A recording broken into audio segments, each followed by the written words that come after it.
കർത്താവ് നമുക്ക് വേണ്ടി ചെയ്ത പ്രവർത്തികൾ അത് വലുതാകുന്നു.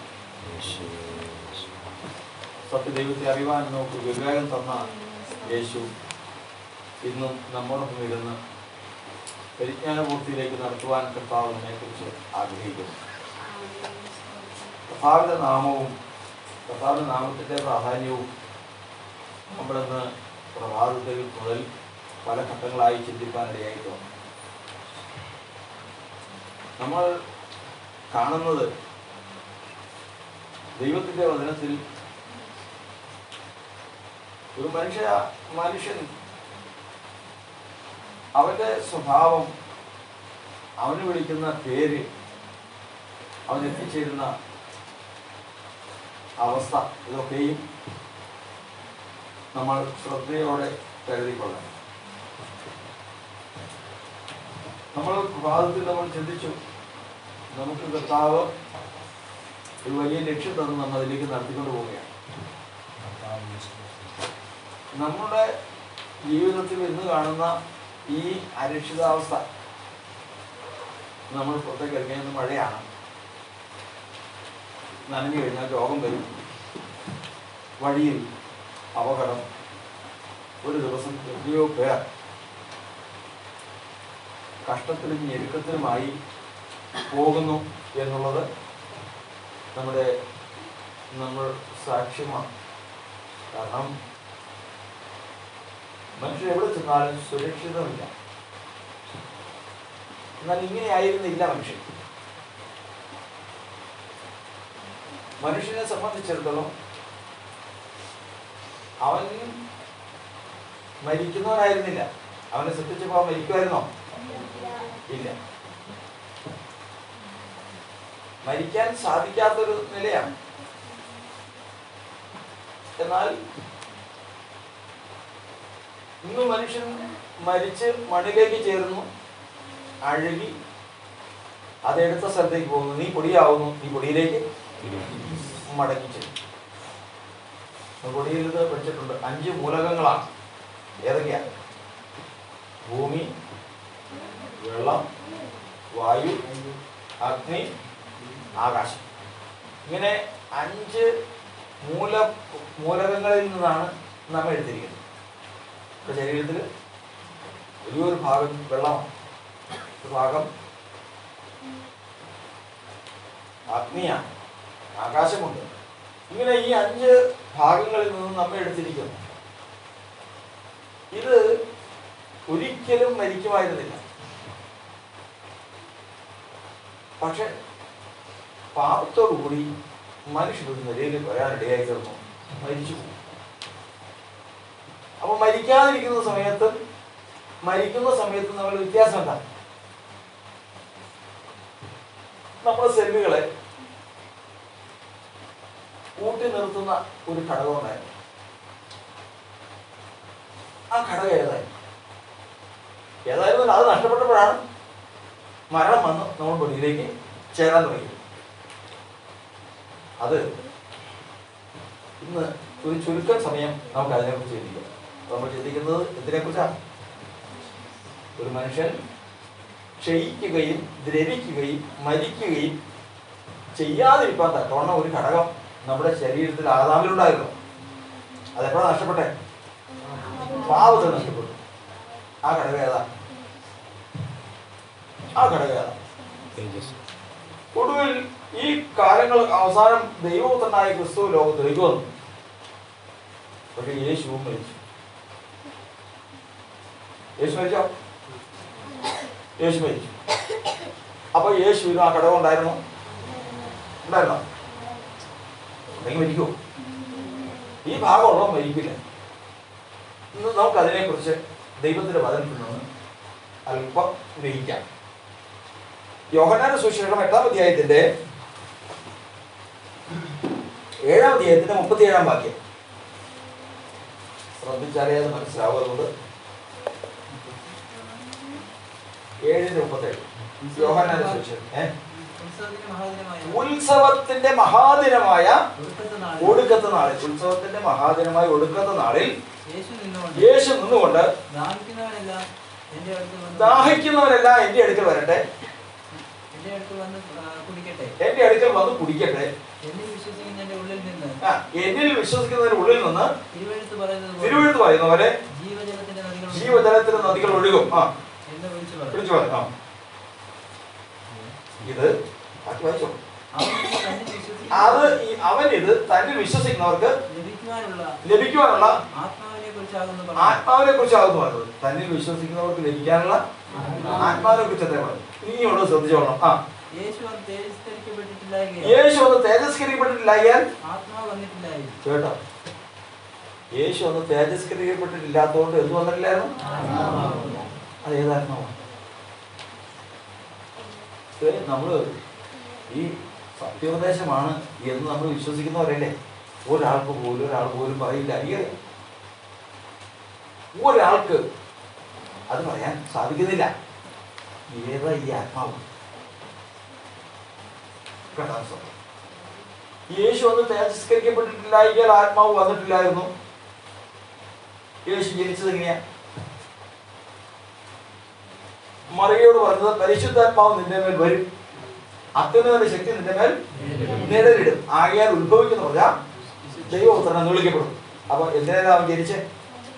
പരിശുദ്ധാത്മാവാണ്.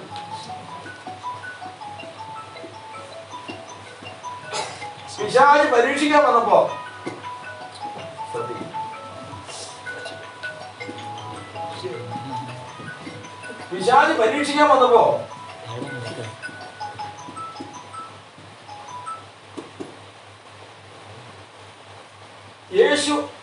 യേശുവിനെ മരുഭൂമിയിലേക്ക് നടത്തി. ആര് നടത്തി? പരിശുദ്ധാത്മാവ് നടത്തി. ആത്മാവ് നടത്തി. സംശയമൊന്നുമില്ല. അപ്പൊ യേശു ജനിച്ചതല്ല, നടത്തിയതല്ല. പിന്നെ ഇവിടെ വഴി എന്താ? ഇതുവരെ അവന് എന്ത് വന്നിട്ടില്ലായിരുന്നു? ആത്മാവ് വന്നില്ല. അത് ഏതാത്മാവ്? അന്ന് വരെ തേജസ്കരിക്കപ്പെട്ടിട്ടില്ലായെങ്കിൽ ആത്മാവ് വന്നിട്ടില്ലായിരുന്നു. എപ്പോഴാണ് തേജസ്കരിക്കപ്പെട്ടെ? ആ വാക്യം ഓർത്തോണം. തേജസ്കരിക്കപ്പെട്ടത് എപ്പോഴാ? അടുത്ത വാക്യം 12-ാം അധ്യായത്തിന്റെ 22 മുതൽ വാക്യം. ഫിലിപ്പോസ് എന്ന് ഉറക്കെ വായിക്കും. എല്ലാവരും കേൾക്കുക വായിക്കും. ഫിലിപ്പോസ് എന്ന് അന്ത്രയോസിനോട് പറഞ്ഞു. യേശുവോട് പറഞ്ഞു. യേശു അവരോട് ഉത്തരം പറഞ്ഞത്, മനുഷ്യപുത്രൻ തേജസ്കരിക്കപ്പെടുവാനുള്ള നാഴിക വന്നിരിക്കുന്നു. അപ്പൊ മുമ്പ് പറഞ്ഞെന്താ? തേജസ്കരിക്കപ്പെട്ടിട്ടില്ലാത്ത കാരണം ആത്മാവ് വന്നിട്ടില്ലായിരുന്നു. പക്ഷെ ഇപ്പൊ എന്ത് ചെയ്യാൻ പോവാ? തേജസ്കരിക്കാൻ പോവാ. ഈ ആത്മാവ് ഏതാണ്? തേജസ്കരിക്കപ്പെടാൻ പോവാ. എന്നിട്ട് അത് വായിച്ചോ. ആമേൻ ആമേൻ ഞാൻ നിങ്ങളോട് പറയുന്നു, ഗോതമ്പ് മണി നിലത്ത് വീണ് ചാകുന്നില്ല എങ്കിൽ അത് തനിയായിരിക്കും, ചത്തുവെങ്കിലോ വളരെ വിളവുണ്ടാവും. തന്റെ ജീവനെ സ്നേഹിക്കുന്നവൻ അതിനെ കളയും, ഈ ലോകത്തിൽ തന്റെ ജീവനെ വഹിക്കുന്നവൻ അതിനെ നിത്യജീവനായി സൂക്ഷിക്കും. 27 മുതൽ വായിച്ചു. അപ്പൊ എനിക്ക് ഒരുപാട് സമയം പോകും. 27. ഇപ്പോൾ എന്റെ ഉള്ളം കലങ്ങിയിരിക്കുന്നു. ഞാൻ എന്ത് പറയണ്ടു? പിതാവേ, ഈ നാഴികയിൽ നിന്ന് എന്നെ രക്ഷിക്കണമേ. എങ്കിലും ഇത് നിമിത്തം ഞാൻ നാഴികയിലേക്ക് വന്നിരിക്കുന്നു. പിതാവേ, നിന്റെ നാമത്തെ മഹത്വപ്പെടുത്തണം. ഗ്ലോറിഫൈ ചെയ്യണം, തേജസ്കരിക്കണം. അപ്പൊ യേശു ക്രിസ്തു തേജസ്കരിക്കപ്പെടാൻ പോവാ. ഈ തേജസ്കരിക്കപ്പെടുമ്പോ ലഭിക്കുന്ന ആത്മാവാണ് ഏതാത്മാവ്? ഏതാത്മാവ്? തേജസ്സിന്റെ ആത്മാവ്. അപ്പൊ 33 വയസ്സായിട്ടും യേശുവിൽ ഇത് ഇല്ല. അതെന്താ കാരണം? ഇത് മുമ്പ് ആരിലുണ്ടായിരുന്ന പറഞ്ഞ് ഒരു പഠനമായിട്ട് എടുക്കണേ. കാരണം ചെറിയ കാര്യമല്ല. യേശുനാമക്കാരൻ പറഞ്ഞാൽ ഇത് ഈ കാര്യം ഗ്രഹിച്ചു കഴിഞ്ഞാൽ ആർക്കും ഒന്നും പറയാൻ സാധിക്കില്ല. അതുപോലെ പ്രധാനപ്പെട്ട ഒരു കാര്യമാണ്. അപ്പോൾ യേശു ക്രിസ്തു 33 വയസ്സായപ്പോഴും ഇത് വന്നിരുന്നില്ല. 33 വയസ്സ് ശുശ്രൂഷ തികച്ചപ്പോൾ തേജസ്കരിക്കപ്പെടാൻ പോവാ. ഈ തേജസ്കരിക്കുമ്പോൾ ഒരു ആത്മാവ് വരും. അതാണ് ഏതാത്മാവ്? തേജസ്സിന്റെ ആത്മാവ്. ഈ ആത്മാവുള്ളവന് എന്ത് ചെയ്യാൻ പറ്റില്ല? അവന്റെ ശരീരം ദ്രവിക്കില്ല, ചെയ്യില്ല, എടുത്ത മൂലകങ്ങളോട് ചെയ്യില്ല. അത് അങ്ങനെ തന്നെ നിൽക്കും. അവനെ വെട്ടിമുറിച്ചാൽ ആ മുറി കൂടുന്നതല്ലാതെ ആ ശരീരം ദ്രവത്വത്തിലേക്കോ ജീവനായിട്ട് പോയ അവസ്ഥയിലേക്കോ നീങ്ങില്ല. ഈ ആത്മാവ് എന്ത് ചെയ്തു? നമ്മൾ റോമാലേഖനം 1-ാം അധ്യായത്തിന് 5-ാം വാക്യം വായിക്കും. റോമാലേഖനം 1-ാം അധ്യായത്തിന് 5-ാം വാക്യം. ജഡം സംബന്ധിച്ച് ദാവീദിന്റെ സന്തതിയിൽ നിന്ന് ജനിക്കുകയും. അപ്പോ യേശുവിന്റെ ശരീരം സംബന്ധിച്ച് യേശു എവിടെ ജനിച്ചതാ? ദാവീദിന്റെ സന്തതിയിൽ ജനിക്കുകയും മരിച്ചിട്ട് ഉയർത്തെഴുന്നേൽക്കുകയും വിശുദ്ധിയുടെ ആത്മാവ് സംബന്ധിച്ച് ദൈവപുത്രൻ എന്ന ശക്തിയോടെ നിർണയിക്കപ്പെടുകയും. അപ്പൊ യേശുവിനെ ഉയർപ്പിച്ചത് ഏതാത്മാവാണ്? പറഞ്ഞു. ഇപ്പൊ വിശുദ്ധിയുടെ ആത്മാവ്. യേശുവിനെ ജനിപ്പിച്ചത് ആത്മാവാണെന്ന് നമ്മൾ പഠിച്ചത്. പരിശുദ്ധ. അതിനേതാ? ലൂക്കോസ് 1:35. അപ്പൊ ലൂക്കോസ് 1:35 യേശു ജഡത്തിൽ മറിയയിൽ ജനിച്ചത് പരിശുദ്ധാത്മാവിൽ. യേശു മരിച്ചുകൊണ്ടിരുന്നത് എഴുതുന്നത് ഏതാത്മാവിലാ? വിശുദ്ധിയുടെ ആത്മാവിൽ. ഇനി റോമാലേഖനം 6:4 വായിക്കും.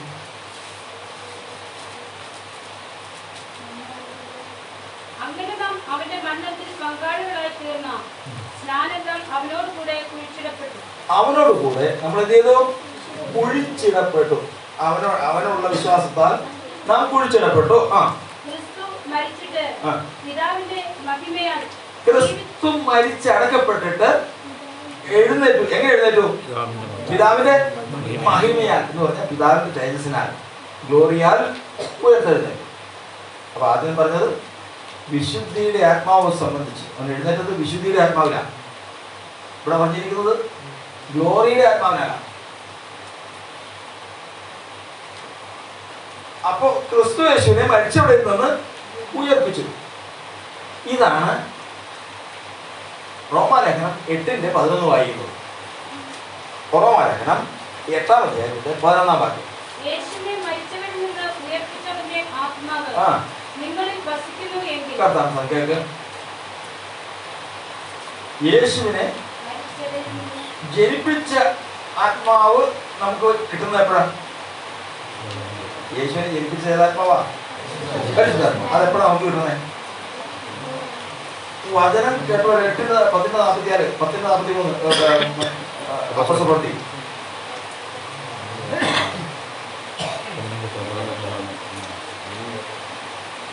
അപ്പസ്തലപ്രവൃത്തി 10-ന്റെ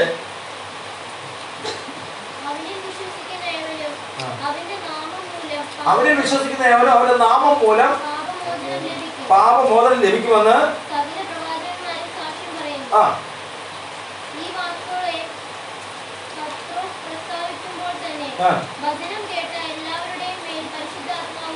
അപ്പോ വചനം കേട്ട എല്ലാവരുടെയും പേര് എന്ത് തോന്നുന്നു?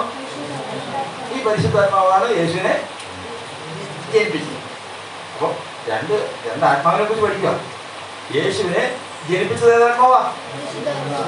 മരിച്ചവരെ ഉയർപ്പിച്ചത് ഏതാത്മാവാ? വിശുദ്ധിയുടെ ആത്മാവ് അല്ലെങ്കിൽ ഗ്ലോറിയുടെ ആത്മാവ്.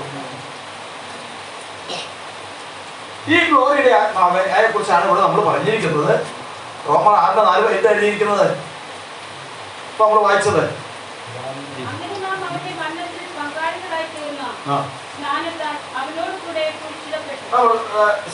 സ്നാന ശുശ്രൂഷ ചെയ്യുന്നയാള് വന്നു നിൽക്കുക. സ്നാനപ്പെടുന്നയാളും വന്നു നിന്നു. കർത്താവിന്റെ നാമത്തിൽ അവനെ സ്നാനപ്പെടുത്തുന്നു പറഞ്ഞു അങ്ങോട്ട് വെള്ളത്തിൽ മുക്കിയപ്പോ അവൻ യേശുവിനോട് എന്ത് ചെയ്യുക? മരിച്ച് അടക്കപ്പെട്ടു. മരിച്ചടക്കപ്പെട്ടതിന് ശേഷം യേശു എഴുന്നേറ്റത് ഏതാത്മാവിനാ? തേജസ്സിന്റെ ആത്മാവിനല്ല എഴുന്നേറ്റ്. ഇവൻ ഈ സ്നാനത്തിൽ നിന്ന് സ്നാനപ്പെടുത്തുന്ന ആളുകൾ പൊക്കിയെടുത്ത് അവൻ എഴുന്നേൽപ്പിക്കുമ്പോഴത്തേക്കും ഇവന്റെ ഉള്ളിൽ ഈ ആത്മാവ് വരും. ഏതാത്മാവ്? തേജസ്സിന്റെ ആത്മാവ്. ഇതിന് എന്തുകൊണ്ടാണ് 1 പത്രോസിന്റെ ലേഖനം 4:14 പറയുന്നത്? 1 പത്രോസിന്റെ ലേഖനം 4-ാം അധ്യായത്തിന്റെ 14-ാം വാക്യം. ക്രിസ്തുവിന്റെ നാമഹേതുവായി നിന്ന് സഹിക്കേണ്ടി വന്നാൽ നിങ്ങൾ ഭാഗ്യവാന്മാർ.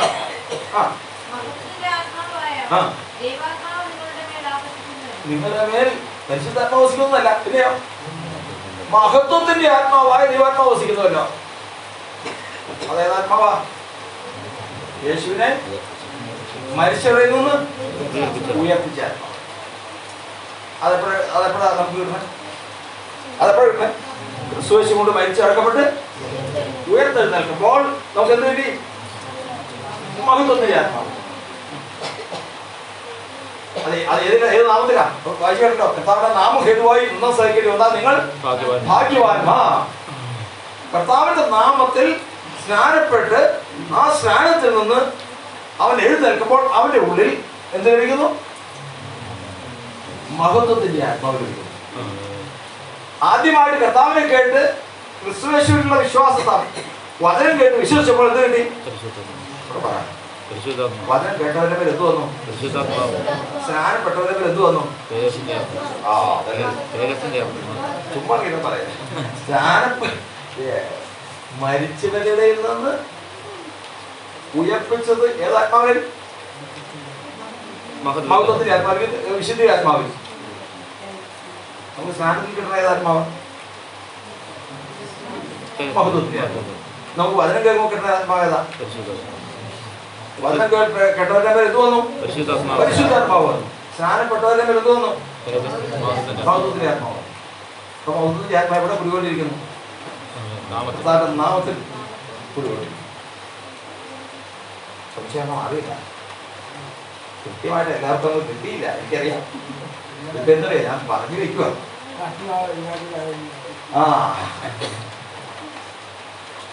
ജോറൂലൊക്കെ നമ്മള് വായിച്ചു കഴിക്കും. 33.5 വയസ്സിൽ ശുശ്രൂഷ തികയാൻ പോവാ. അന്നേരം ഉത്സവത്തിന്റെ മഹാദിനമായ ആ ഒടുക്കത്തെ നാളിൽ നിന്നോട് യേശു പറയുക, എന്താ ഇവിടെ? ഒടുക്കത്തെ ദിനമായ ആ മഹാദിവസം, ആ ദിവസം നിന്നുകൊണ്ട് യേശു പറയുക, ദാഹിക്കുന്ന ഏവരും എന്നിൽ വിശ്വസിക്കുന്നതിന് ഉള്ളിൽ നിന്ന് തിരുവഴുത്ത് പറയുന്ന പോലെ ജീവജലത്തിൽ നദി പുറപ്പെടും. ഇത് തന്നിൽ വിശ്വസിക്കുന്നവർക്ക് ലഭിക്കാനിരിക്കുന്ന ആത്മാവിനെ കുറിച്ചത്തെ പറയും. ലഭിച്ച ആത്മാവെന്നല്ല പറഞ്ഞേക്കണേ, ലഭിക്കാനിരിക്കുന്ന ആത്മാവ്. അപ്പോഴും പരിശുദ്ധാത്മാവുണ്ട്, പരിശുദ്ധാത്മാവുണ്ട്. ലഭിക്കാനിരിക്കുന്ന ആത്മാവിനെ കുറിച്ചല്ല പറഞ്ഞത്. യേശു അന്ന് വരെ തേജസ്കരിക്കപ്പെട്ടിട്ടില്ലാകിയാൽ നിങ്ങൾ ആത്മാവ് നേരാണോ? അന്ന് വരെ ഈ ആത്മാവ് വന്നിട്ടില്ല. എന്തുകൊണ്ട് വന്നില്ല? എന്തുകൊണ്ട് വന്നില്ല? ഈ ആത്മാവ് നഷ്ടപ്പെട്ടു പോയത് എന്തുകൊണ്ടാ? എന്തുകൊണ്ടാണ് നഷ്ടപ്പെട്ടു പോയത്? അനുസരണക്കേട് കൊണ്ട്. ഇനി മരണത്തോളം നിഷ്കളങ്കനായി അനുസരണം കാണിച്ചാലേ ഈ ആത്മാവ് മടങ്ങി വരുള്ളൂ. മരിച്ചിട്ട് വന്നോ? വന്നില്ല. കാരണം എന്താ അറിയാം, ഇപ്പോഴും സാധാരണ ഒരു പ്രതീക്ഷയുണ്ട്, ഒരു വാദം നിൽക്കുന്നുണ്ട്, ഇവൻ ദൈവോത്തരനല്ലാന്ന്. എല്ലാ വാദവും ഇതല്ലേ? സഭയിലാണെങ്കിലും അതെ. അവനെ ദൈവമാണെന്ന് സമ്മതിക്കും, ദൈവമാണെന്ന് സമ്മതിക്കാം, പക്ഷെ ദൈവോത്തരമാണെന്ന് സമ്മതിക്കില്ല. അതിന്റെ രഹസ്യം വചനം പഠിച്ചാലേ മനസ്സിലാവൂ. യേശു ക്രിസ്തു ഏകദേശം ദൈവമാണെന്ന് നെച്ചൊക്കെ ജീവിച്ചതെന്ന് പറയാം. അത് സമ്മതിച്ചു. അവ ക്രൂശിൽ കിടന്നുകൊണ്ട് എന്റെ ദൈവമേ എന്ന് വിളിച്ചത് അത് ഏത് ദൈവത്തോടാണ്? ദൈവം ദൈവത്തോടാണ് വിളിച്ചത് എന്ന് ചോദിച്ചു കഴിഞ്ഞാൽ കുഴുങ്ങി പിന്നെ ഉണ്ടായില്ല. യേശു ദൈവമെന്നല്ല തെളിയിക്കേണ്ടത്, ദൈവപുത്രനെന്ന് തെളിയിക്കുമ്പോ അവൻ ദൈവമാണെന്ന് തെളിയും. അവനെ ദൈവപുത്രനെന്ന് തെളിയിക്കുന്നവനാണ് യഥാർത്ഥത്തിൽ അവന്റെ ദൈവമായിട്ട് അംഗീകരിക്കുന്നവൻ. പത്രോസിന് വെളിപ്പെട്ടത് എങ്ങനെയാ? പത്രോസിനോട് കർത്താവ് ചോദിച്ചു, നിങ്ങൾ എന്നെ ആരെന്ന് പറയുന്നു? അപ്പൊ പത്രോസ് പറഞ്ഞേ, എല്ലാവരും പറഞ്ഞ് പ്രവാചകൻ എന്ന് പറയുന്നുണ്ട്, ഏലിയാവ് എന്ന് പറയുന്നുണ്ട്, പല വിശുദ്ധൻ എന്ന് പറയുന്നുണ്ട്. ആകട്ടെ, നിങ്ങൾ എന്നെയാണെന്ന് പറയുന്നു.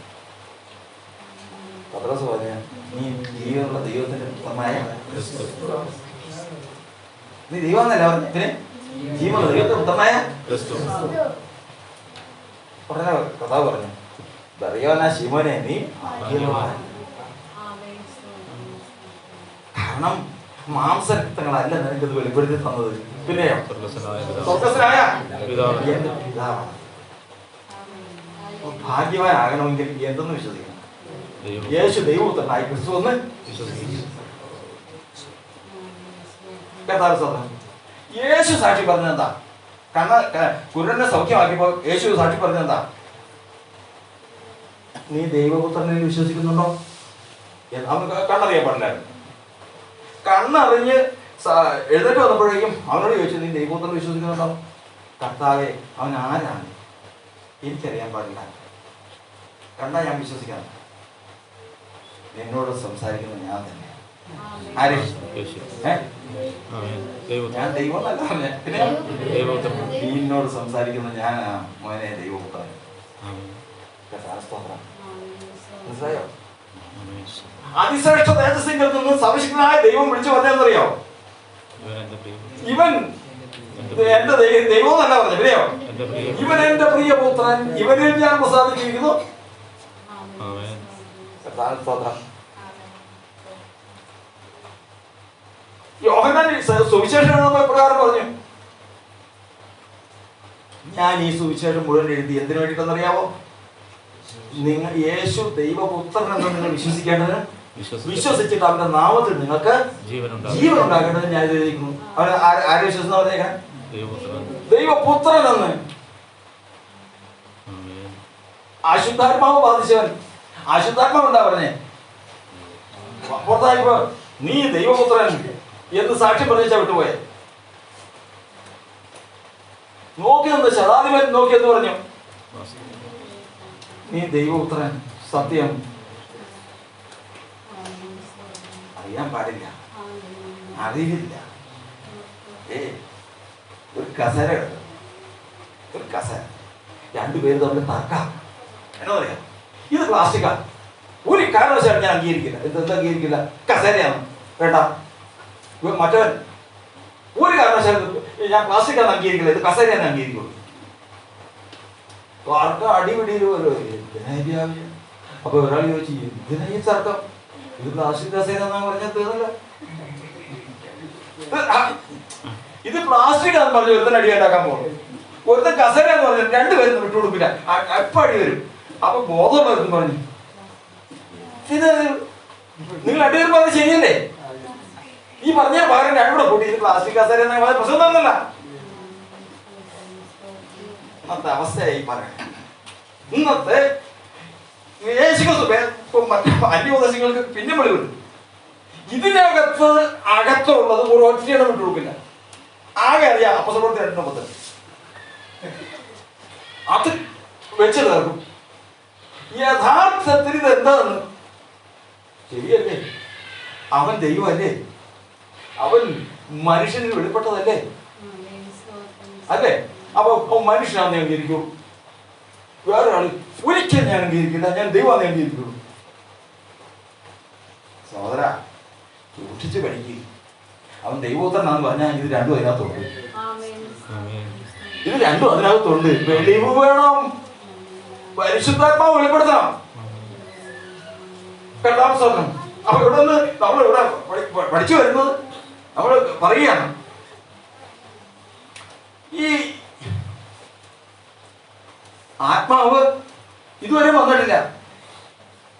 ഈ ആത്മാവിനെ തിരികെ പ്രാപിക്കാനാണ് യേശു ഈ ലോകത്തിലേക്ക് വന്നത്. ഏതാത്മാവിനെ? വിശുദ്ധിയുടെ ആത്മാവിനെ, അല്ലെങ്കിൽ തേജസ്സിന്റെ ആത്മാവിനെ. അറിയാമോ അതിന്റെ പ്രാധാന്യം? അറിയാമോ? നമ്മുടെ ഇത് വെച്ച് കഴിഞ്ഞാൽ നമ്മള് എത്രയോ ചില അപകടങ്ങൾ മിഷണറിയുടെ, കഴിഞ്ഞ ദിവസം മിഷണറിയുടെ ഇടയിൽ ഒരു ആളുടെ കൈ കയറി വീടിയുണ്ട കയറി അപകടം പറ്റും, വണ്ടിയുടെ അടിയിൽ പോയി തകർന്ന് ചെതറിപ്പോയി. ഇതൊക്കെ നമുക്ക് കാണാനല്ലേ? ഏത് ചെതറട്ടെ അവനെ ഈർച്ചവാളാക്കട്ടെ, ഒന്നും ചെയ്യാൻ പറ്റില്ല. ഏതുണ്ടെങ്കിൽ എന്ന് പറഞ്ഞേ, ഈ തേജസ്സിന്റെ ആത്മാവുണ്ടെങ്കിൽ 33 വയസ്സ് വരെ അത് വന്നില്ല യേശുവിന്. എന്താ കാരണം? അത് പാപത്തിൽ ആദാമിന് നഷ്ടപ്പെട്ടതാ. ആദാമിന്റെ തെറ്റെന്താ? അനുസരണക്കേട്. ഇനി ഒരുത്തന്നെ കിട്ടണമെങ്കിൽ എന്ത് വേണം? മരണത്തോളം അനുസരണം തെളിയിക്കണം. അതാ നമ്മൾ പറയാൻ തുടങ്ങിയ കാരണം. പിശാച് പറയുന്നത്, പിശാച് അവിടെയൊക്കെ കർത്താവിന്റെ അടുക്ക എങ്ങനെ പറഞ്ഞാൽ അവൻ മാറിയതിനു ശേഷം സമ്മതിക്കില്ല. യേശു ദൈവപുത്രനും സമ്മതിക്കില്ല. നീ ദൈവപുത്രനെങ്കിലും ഇങ്ങോട്ട് ചാട്. അപ്പൊ അവൻ സമ്മതിക്കാത്ത ഏതിനാ? ദൈവപുത്രനെ സമ്മതിക്കുന്നത്. ദൈവം സമ്മതിക്കാൻ തയ്യാറാ, ദൈവപുത്രനും സമ്മതിക്കാൻ തയ്യാറില്ല. ദൈവപുത്രന് വേണ്ടി ഇങ്ങോട്ട് ചാട്, കല്ലിനോട് അപ്പമായി തരാൻ കൽപ്പിക്കും. അപ്പൊ അവന്റെ വാദം നിൽക്കുക. അതുകൊണ്ട് വാദം നിൽക്കുന്നിടത്തോളം ഇത് വരില്ല. ഏത് വരില്ല? പറഞ്ഞു മനസ്സിലാക്കി പറ. ഈ തേജസ്സിന്റെ ആത്മാവ് വരില്ല. ഈ തേജസ്സിന്റെ ആത്മാവ് വന്നു കഴിഞ്ഞാൽ പിന്നെ യേശുവിനെ കൊല്ലാൻ പറ്റുമോ?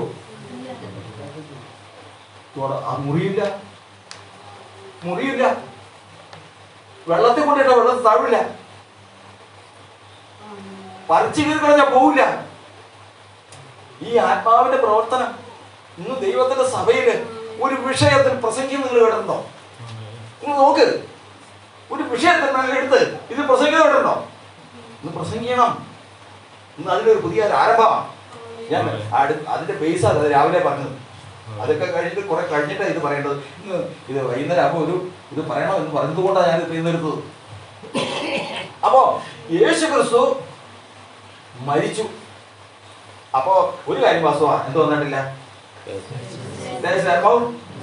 എന്താ പറയാ, വാദം തീർന്നിട്ടില്ല. എന്താ ഇവൻ ആരില്ല? അല്ല, ഇനി എന്നാ വാദം? അങ്ങനെയാണ് നമ്മൾ രാവിലെ പറഞ്ഞത്. കുറെ പേരെ ഇളക്കിക്കൊണ്ട് വന്നത്. എന്തിനും ഇവനെ ഈ അസ്ഥി ഒളിപ്പിച്ചിരുന്നു. കാരണം പിറ്റേ ദിവസം ശബത്താണ്. ശബത്തില് വൃക്ഷത്തിന്മേൽ മരത്തിന്മേൽ തൂങ്ങുന്നവൻ ശപിക്കപ്പെട്ടവനാണ്. ഈ ശാപം അവിടെ ഇരിക്കാൻ പാടില്ല, അതിന് എടുക്കണം. പക്ഷെ ചാവവും വേണം. തല്ലിക്കൊല്ലാൻ പറ്റുമല്ലോ? പറ്റില്ല. അപ്പൊ അതിനു മുമ്പ് എന്ത് ചെയ്യണം? അസ്ഥി ഒടിക്കുമ്പോൾ തന്നെ ചാകും, തന്നെ മരിക്കും. അതിന് വേണ്ടിയിട്ട് കള്ളന്മാരെ എടുത്തിയെന്ന്, 2 വശത്തും തൂക്കിയ കള്ളന്മാരെ എടുത്തിയെന്ന് നോക്കിയപ്പോ അവരുടെ കാലുകൾ ഓടിച്ചു. അവർ താമസിക്കാതെ മരിച്ചു. യേശുവിന്റെ അടുത്ത് കാലൊടിക്കാൻ ചെന്നു. എന്ത് ചെയ്തിരുന്നു? യേശു മരിച്ചായിരുന്നു. അപ്പൊ അതാ ഞാൻ പറഞ്ഞത്, യേശുവിന്റെ കാലൊടിച്ചിരുന്നെങ്കിലോ? ഞാൻ പറഞ്ഞ കാര്യം പറഞ്ഞല്ലോ. ഇപ്പൊ ഈ പറഞ്ഞത് വരില്ല. ഏത് വാവുകൊണ്ട് പറഞ്ഞാൽ വിടുതല. അന്ന് ആ അസ്ഥി ഒടിച്ചിരുന്നെങ്കിൽ അവൻ വാദിക്കും, പുസ്തകത്തിൽ അങ്ങനെയല്ല എഴുതിയിരിക്കുന്നത്. പുസ്തകത്തിൽ അങ്ങനെയല്ല എഴുതിയ. ഞാൻ പണ്ടേ പറഞ്ഞല്ലേ, എന്താ അവൻ ദൈവപുത്രനല്ലാന്ന്. ഈ പുസ്തകത്തിൽ എഴുതിയിരിക്കുന്ന അനുസരിച്ച് ദൈവപുത്രനാണെങ്കിൽ അസ്ഥി ഒടിയാൻ പാടില്ലല്ലോ. അവൻ വാദിക്കും. ഈ വാദത്തോട് ബാക്കി നിൽക്കുക. അത് കാരണം മറ്റത് വന്നിട്ടില്ല. അവസാനം തോറ്റു. അവൻ മരിച്ചിരുന്നു, അസ്ഥി ഒടിച്ചില്ല. നീതിമാന്റെ അസ്ഥി ഒന്നും കല്ലറയിൽ കൊണ്ടുപോയി അടക്കി. 3-ാം ദിവസമായി. തർക്കങ്ങളില്ല. സംഭവിച്ചറിയോ? 3-ാം ദിവസം സ്വർഗം പ്രഖ്യാപിച്ചു. എന്താ പ്രഖ്യാപിച്ചത്? പറഞ്ഞല്ലോ, മരിച്ചിട്ട് ഉയർത്തെഴുന്നേൽക്കുകയും വിശുദ്ധിയുടെ ആത്മാവ് സംബന്ധിച്ച് അവൻ ദൈവപുത്രനെന്ന് ശക്തിയോടെ നിർണയിക്കപ്പെട്ടു. സ്വർഗം പറഞ്ഞു, ഇത്രയും കാലം നീ പരിശോധിച്ചില്ലേ? ഇത്രയും കാലം നീ പരീക്ഷിച്ചില്ലേ? നീ ദൈവപുത്രൻ അല്ലാന്ന് പറഞ്ഞ് എന്താ വാക്കിൽ പിടിക്കാൻ നോക്കി, അവനെ ഉപദ്രവിക്കാൻ നോക്കി, ഇതെല്ലാം നോക്കിയില്ലേ? കിട്ടിയില്ലോ നിനക്കൊന്നും. അവൻ ജനിച്ചത് തിരുവഴുത്തുകളിൻ പ്രകാരം, ജീവിച്ചത് തിരുവഴുത്തുകളിൻ പ്രകാരം, മരിച്ചത് തിരുവഴുത്തുകളിൻ പ്രകാരം, ഉയർത്തുന്നത് തിരുവഴുത്തുകളിൻ പ്രകാരം. നിനക്ക് എന്ത് പറയാനുണ്ട്?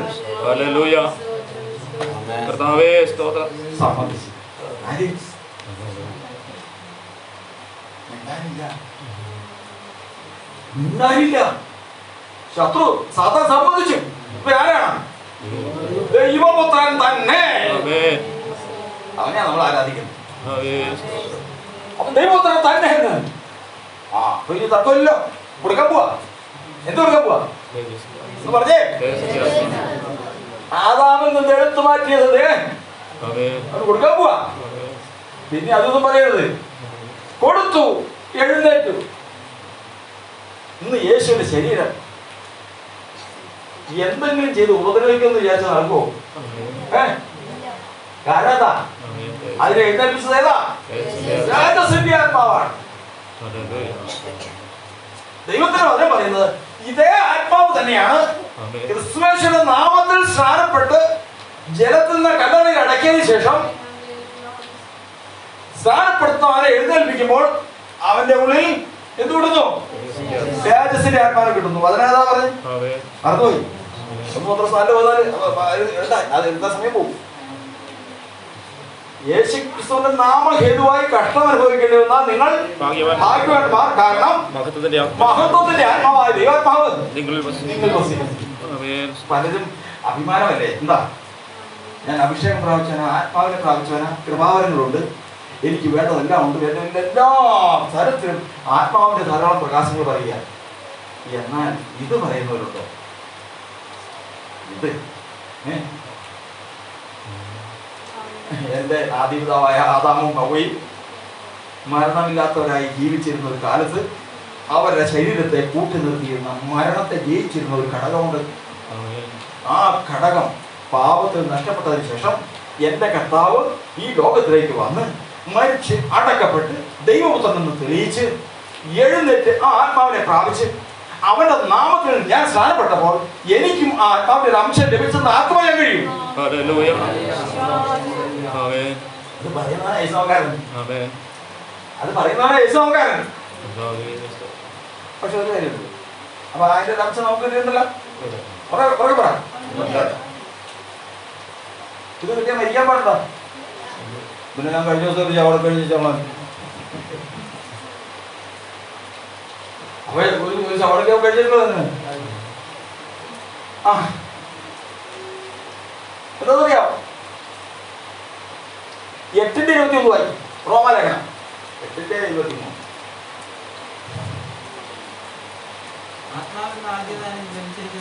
അതായത് ആത്മാവെന്ന ആദ്യദാനം ലഭിച്ചിരിക്കുന്ന നാമും ശരീരത്തിന്റെ വീണ്ടെടുപ്പായ പുത്രത്വത്തിന് കാത്തുകൊണ്ട് ഉള്ളിൽ നിറങ്ങുന്നു. അപ്പൊ സത്രം നമുക്ക് 2 വീണ്ടെടുപ്പ് വേണം. ഒന്ന് ആത്മാവിന്റെ വീണ്ടെടുപ്പ്, 2 ശരീരത്തിന്റെ വീണ്ടെടുപ്പ്. ഇതില് ശരീരത്തിന്റെ വീണ്ടെടുപ്പ് കഴിഞ്ഞിട്ടില്ല. വീണ്ടെടുപ്പ് കഴിഞ്ഞില്ല. ആത്മാവിന്റെ വീണ്ടെടുപ്പ് കഴിഞ്ഞിട്ടുള്ളൂ. അതുകൊണ്ട് ജീവിച്ചിരുന്ന എന്നിൽ വിശ്വസിക്കുന്നവർ ഒരു നാളും മരണം കാണുകയില്ല എന്നുള്ളത്. അതേ പ്രകാരം ആത്മാവിന് വരികയില്ല. പിന്നെ ഏതാ മരിക്കുള്ളൂ? ശരീരമേ മരിക്കുള്ളൂ. കർത്താവിന് സ്തോത്രം. ശരീരം മരിക്കുള്ളൂ, ആത്മാവിന് മരണമില്ല.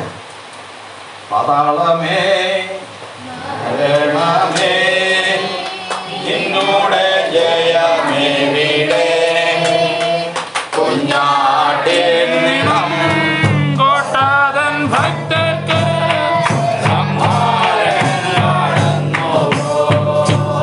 മനസ്സിലായോ? ബാക്കി എന്തെല്ലാം വന്നാലും ഈ സ്നാനത്തിൽ ഈ നാമം പറയരുതെന്ന് ശടിക്കുന്നവരെ കണ്ടെത്തുന്നു. പിതാവിന്റെയും പുത്രന്റെയും പരിശുദ്ധാത്മാവിന്റെയും നാമം അത് അത്രേ പറയാവുള്ളൂ. എന്താന്ന് പറയാമോ? പിന്നിൽ ആരാ? പിന്നെ ആരെന്നറിയാമോ? ഈ ലോകത്തിൽ അവരോട് എതിർത്ത് നിൽക്കാൻ പറ്റിയത് ആരാ ഉള്ളത്? മരണത്തോട് എതിർത്ത് നിൽക്കാൻ പറ്റിയത് ആരാ ഉള്ളത്? ഈ ഒരു ഒറ്റ ഘടകയേ ഉള്ളൂ. ഏത് ഘടകം? പറ. ഗ്രന്ഥം കഴിയട്ടെ. മഹത്വത്തിന്റെ ആത്മാവ്, തേജസ്സിന്റെ ആത്മാവ്, യേശു ക്രിസ്തുവിന്റെ നാമത്തിൽ ദൈവത്തിന്റെ സഭയ്ക്ക് ലഭിക്കുന്ന ക്രിസ്തുയേശുവിനെ ഉയർപ്പിച്ച മഹത്വത്തിന്റെ ആത്മാവ്. അതിന്റെ മുമ്പിൽ മാത്രം തോറ്റുപോകും. അത് കർത്താവിന്റെ നാമത്തിലാ. അതുകൊണ്ട് തന്നെ കർത്താവിന്റെ നാമം ഉച്ചരിപ്പാൻ ഒരു കാരണവശാലും സംഭവിക്കും.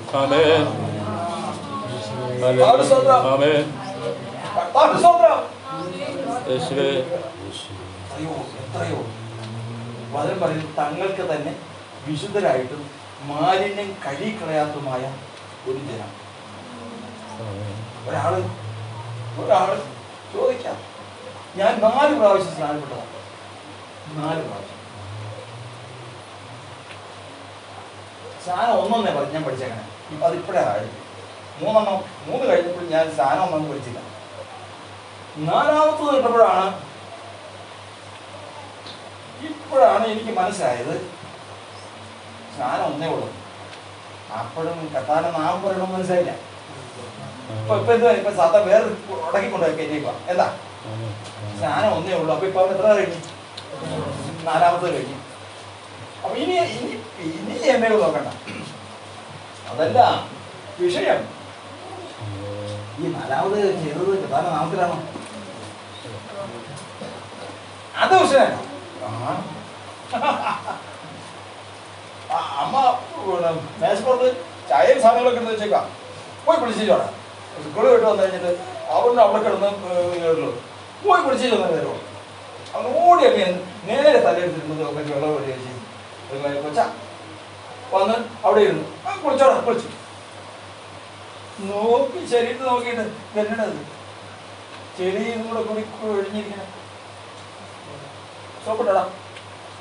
ഇല്ല, പോയി നോക്കിട്ട് 100 പ്രാവശ്യം സ്ഥാനപ്പെട്ടാലും 100 പ്രാവശ്യം സ്ഥാനപ്പെട്ടാലും സോപ്പിടുന്നത് പോലെ, സോപ്പിട്ട് കഴുകുന്ന പോലെ കർത്താവ് നാമം പറഞ്ഞില്ല എങ്കിൽ അഴുക്ക് അവിടെ ഇരിക്കും. അവിടെ ഇരിക്കും. ഈ പറഞ്ഞ സാധനം അങ്ങോട്ട് വരില്ല. ഏത് എന്ന് പറഞ്ഞു എന്തിനായിട്ട് പറഞ്ഞു? തേജസ്സിന്റെ ആത്മാവ് വരില്ല. ഇതുണ്ടെങ്കിൽ മാത്രമേ എന്ത് ചെയ്യുള്ളൂ. പറഞ്ഞു പോയി 8:11 വായിച്ചു. റോമർ 8:11.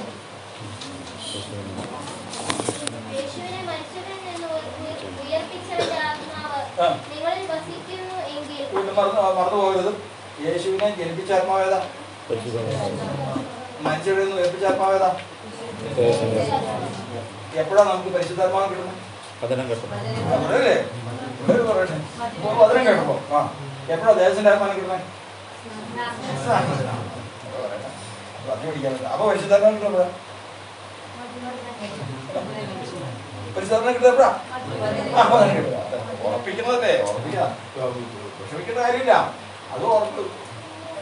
ഇത് ഉണ്ടെങ്കിൽ, ഏതുണ്ടെങ്കിൽ യേശു ഇതിന് മരിച്ചവിടെ ഇരുന്നു ഉയർപ്പിച്ച ആത്മാവ് ഉണ്ടെങ്കിൽ മാത്രം. പരിചയം നിങ്ങളിൽ വസിക്കുന്നുവെങ്കിൽ അവൻ കല്ലറയിൽ വെച്ചിരിക്കുന്ന യേശുവിനെ ഉയർപ്പിച്ചവൻ നിങ്ങളിൽ വസിക്കുന്ന തന്റെ ആത്മാവിനെ കൊണ്ട്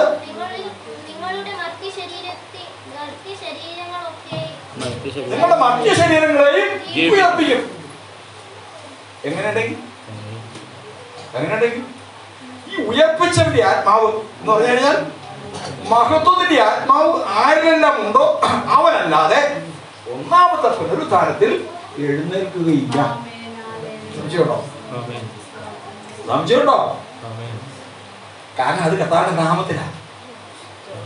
കർത്താവിന്റെ നാമത്തിൽ പാപത്തെ കഴുകി, കർത്താവിന്റെ നാമത്തിൽ അത് വസിക്കുമാറാക്കി, കർത്താവിന്റെ നാമത്തിൽ ജീവനെ നൽകി എഴുന്നേൽപ്പിക്കുന്നതാണ്.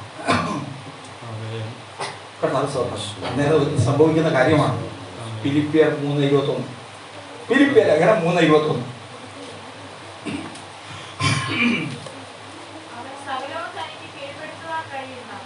അവൻ സകലതും തനിക്ക് കീഴ്പ്പെടുത്തുവാൻ കഴിയുന്ന തന്റെ വ്യാപാര ശക്തി കൊണ്ട് നമ്മുടെ താഴ്ചയുള്ള ശരീരത്തെ തന്റെ മഹത്വമുള്ള ശരീരത്തോട് അനുരൂപമായി രൂപാന്തരപ്പെടുത്തും. ഏത് ഘടകമുണ്ടെങ്കിൽ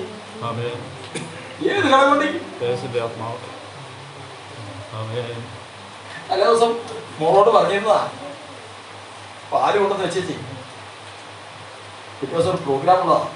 3.5 ലിറ്റർ പാല് 3.5 ലിറ്റർ പാല് കൊണ്ടെന്ന് വെച്ചേച്ചി മോളോട് പറഞ്ഞായിരുന്നു. എന്നറിയാമോ? മോളെ അവിടെ വെച്ചിരിക്കുന്ന അമ്മ ആ തൈരിട്ട് വെച്ചല്ലേ ഇത് കുടിക്കാനുള്ളത്. അതിനെ ഇട്ട് നിലക്കി വെച്ചേക്കണം എന്ന് പറഞ്ഞ മോള് മറന്നുപോയി. പിന്നെ സമയം പേടിച്ചിട്ട് സമയം പോയി പിറ്റേ ദിവസം അമ്മ തൈര് എടുക്കാൻ പറഞ്ഞ സമയമായപ്പോഴത്തേക്കും മോള് ഓർത്തത്. മോള് വന്നാൽ തൈര് എടുത്താൽ പുറത്തേക്കുള്ളത് പേടിച്ചിട്ടാ. പാലത്തിന് കൊള്ള പാലൊക്കെ എപ്പോഴേ പോയി ഇതാ കർത്താവ് വരുന്നു, കർത്താവിന്റെ പ്രത്യക്ഷത വരുന്നു. ഏതെല്ലാം ജീവിതത്തിൽ ഇതുണ്ടെന്ന് നമ്മൾ അറിയുന്നില്ല, ദൈവം അറിയും. ഏതുണ്ടെന്ന് ഈ തേജസ്സിന്റെ ആത്മാവുണ്ടോ ദൈവം അറിയുന്നു. ഉണ്ടെങ്കിൽ ഈ താഴ്ചയുള്ള ശരീരത്തെ അവന്റെ മഹത്വമുള്ള ശരീരത്തോട് അനുരൂപമായി രൂപാന്തരപ്പെടുത്തും. ഇല്ലാത്തതൊക്കെ അങ്ങനെ തന്നെയാണ്. വാശി പ്രതികാരവും പിണക്കവും. ഞാൻ പറഞ്ഞത് ശരി, ഞാൻ പിടിച്ചെടുത്തിട്ട് ഒരു പുസ്തകം എഴുതി.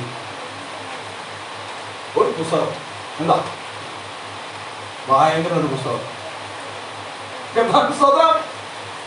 എവിടെ എത്തും നമുക്ക് അത്രയൊന്നും അഭിമാനിക്കാനില്ല. ഒന്നേ ഉള്ളൂ, ഉടയവൻ രക്ഷയ്ക്കായി തന്ന നാമത്തിൽ ക്രിസ്തുവിനെ മരിച്ചവരിൽ നിന്ന് ഉയർപ്പിച്ചതിന്റെ ആത്മാവ് കൃപയാൽ എന്റെ ഉള്ളത്തിൽ കർത്താവ് തന്നു. അതിനെ നിധി പോലെ സൂക്ഷിച്ചാൽ നാളെ ഈ താഴ്ചയുള്ള ശരീരത്തെ രൂപാന്തരപ്പെടുത്താൻ കർത്താവ് എഴുന്നേൽക്കുമ്പോൾ നിശ്ചയം ഞാനും ക്രിസ്തുയേശുവിന്റെ ശരീരം മഹത്വമുള്ള ശരീരത്തോട് അനുരൂപമായി രൂപാന്തരപ്പെടും. അല്ലാത്തതൊക്കെയും ലജ്ജിച്ച് തല താഴ്ത്തുന്ന ദിവസം വരികയാണ്. മനസ്സിലായോ? ആദ്യം കേട്ടപ്പോ ഈ യേശുവിന് ലഭിക്കാത്ത ആത്മാവേദാന്ന് മനസ്സിലായോ? അതിന് പ്രകാരം ഉറപ്പിച്ചുകൊള്ളണം. ഉത്സവത്തിന്റെ മഹാദിവസമായ ഒടുക്കത്തെ നാളിൽ യേശു മുന്നോട്ട് പറഞ്ഞതാണ്. യേശു വന്ന് തേജസ് ക്രിയപ്പെട്ടില്ലായാൽ ആത്മാവ് വന്നിട്ടില്ല. പരിശുദ്ധാത്മാവ് ജനിച്ചേ വരാത്തതേതാ? മരണത്തെ ജയിക്കുന്ന ആത്മാവ്, മരണത്തെ കീഴടക്കുന്ന ആത്മാവ്.